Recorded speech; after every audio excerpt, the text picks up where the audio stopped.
ஒரு சிறிய கிராமத்தில் ராமன் என்ற விவசாயி வாழ்ந்து வந்தான். அவன் வருடம் முழுக்க உழைத்து, மண்ணை நேசித்து, பயிர்களை வளர்த்தான்.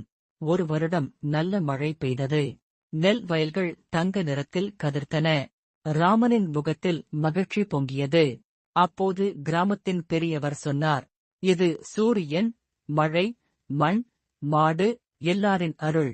நாம் நன்றி சொல்லணும். அடுத்த நாள் சூரியன் பொங்கும் காலை. மண் பானையில் புது அரிசி, பால் ஊற்றினார்கள். பொங்கலோ பொங்கல்.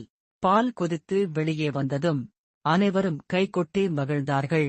ராமன் சூரியனை நோக்கி சொன்னான், எங்களுக்கு உணவு கொடுத்ததற்கு நன்றி.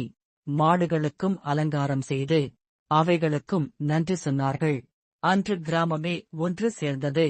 சண்டை இல்லை, பசி இல்லை, மகிழ்ச்சி மட்டும். அதனால்தான் பொங்கல். நன்றியின் திருநாள், உழைப்பின் கொண்டாட்டம், ஒற்றுமையின் விழா. இந்த பொங்கல் உங்கள் வாழ்க்கையிலும் மகிழ்ச்சி பொங்கட்டும்.